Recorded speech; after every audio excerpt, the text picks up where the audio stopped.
કોઈપણ કારણ વગર પોતાની જાત સાથે સમય ફાળવવો આજકાલની વ્યસ્ત જીવનશૈલીમાં ક્યાંક ભૂલાઈ ગયું છે, પણ પોતા માટે પણ સમય ફાળવવો જરૂરી છે એ યાદ અપાવવા માટેનો દિવસ છે 19 જૂન એટલે કે વર્લ્ડ સાઉન્ડરિંગ ડે। 19મી જૂનને દુનિયા આખીમાં વર્લ્ડ સાઉન્ડરિંગ ડે તરીકે ઉજવાય છે।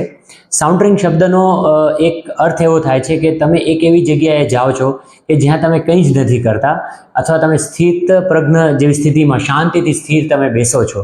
તો વર્લ્ડ સાઉન્ડરિંગ ડે જે છે એની ઉજવણીનો મુખ્ય હેતુ એ છે કે આપણા એકદમ વ્યસ્ત જીવનની વચ્ચે અમુક દિવસો આપણે એવા ફાળવીએ કે જે દિવસે આપણે આપણા રૂટીન લાઈફમાં જે કરતા હોય એવું કાંઈ જ ન કરીએ, આપણે શાંતિથી એક જગ્યાએ બેસીએ અને આપણે આપણી જાત સાથે સંવાદ કરીએ। આપણા સંસ્કૃતિની અંદર વર્ષોથી અહમ બ્રહ્માસ્મિની વાત કરવામાં આવી છે કે તું જ બ્રહ્મ છો કે હું જ બ્રહ્મ છું।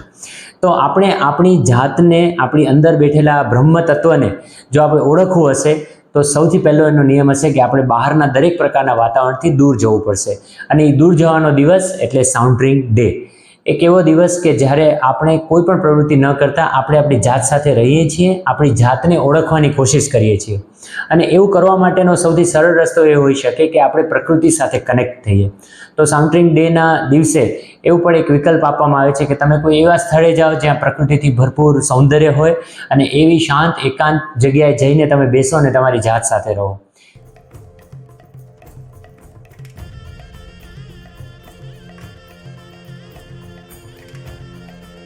આના ઘણા બધા ફાયદા હોય છે આવું કરવાના।